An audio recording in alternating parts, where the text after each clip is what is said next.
आशीर्वाद या श्राप। पौराणिक कहानी। स्वर्ग में भ्रमण कर रहे नारद जी ये देखकर बड़े हैरान थे कि धरती पर वो लोग तो बहुत खुश है जो धन के पीछे भागते हैं और वे लोग बड़े दुखी है जो भगवान की भक्ति करते हैं। इस विचार से ग्रस्त नारद जी काफी परेशान हो गए और जब उनसे रहा नहीं गया तो वह सीधे पहुंचे बैकुंठ धाम इस प्रश्न का समाधान पाने के लिए भगवान विष्णु के पास। नारद जी जैसे ही भगवान विष्णु जी के धाम पहुंचे, भगवान विष्णु उनके मन की बात पहले से जानते थे। विष्णु भगवान ने नारद से कहा, चलो धरती लोक पर चलते हैं और आपके प्रश्न का समाधान पाते हैं। दोनों साधु का भेष धारण कर धरती लोक पर पहुंचे। वो दोनों सबसे पहले एक बड़े व्यापारी के द्वार पर भिक्षा मांगने के लिए गए। उन दोनों को अपने द्वार पर देखकर व्यापारी बड़ा गुस्सा हुआ। उन्हें भला बुरा कहा और बिना कुछ दिए उनको वहां से जाने के लिए कहा। जाते जाते साधु के रूप में भगवान विष्णु ने उसे आशीर्वाद दिया कि तुम्हें और भी ज्यादा धन मिले। नारद जी को ये देखकर बड़ा आश्चर्य हुआ, लेकिन वह कुछ नहीं बोले और भगवान विष्णु के साथ चलते रहे। थोड़ी देर बाद वह एक बूढ़ी माँ की कुटिया पर पहुंचे। वो गरीब बूढ़ी एक छोटी सी कुटिया में रहती थी।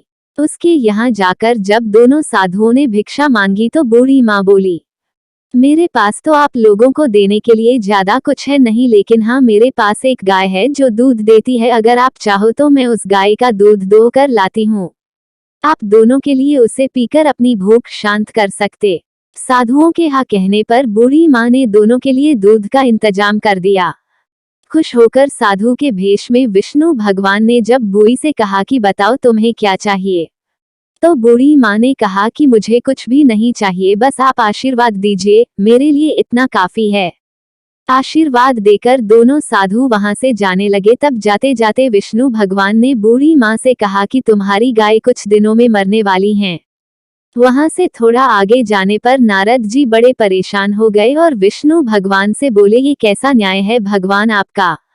जिस व्यापारी ने हमारा इतना अपमान किया, हमें गालियां दी, आपने उसे और ज्यादा धन पाने का आशीर्वाद दिया।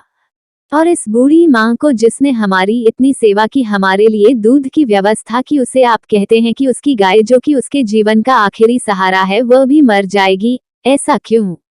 नारद जी के सवालों को शांत करने के लिए भगवान जी ने चेहरे पर मुस्कान के साथ कहा कि मैंने उस व्यापारी को जो आशीर्वाद दिया, दरअसल वो उसके लिए शाप था। उस व्यापारी का मन पूरी तरह से धन कमाने में फंसा हुआ है और अगर उसे और ज्यादा धन मिलेगा तो वह आखिरी समय तक उसी धन के पीछे भागता रहेगा और अगले जन्म में सांप बनकर उसके पास कुंडली मारकर बैठा रहेगा। और रही उस बूढ़ी माँ की बात, तो कुछ बूढ़ी माँ का पूरा ध्यान अच्छे कामों में और भगवान भक्ति में था।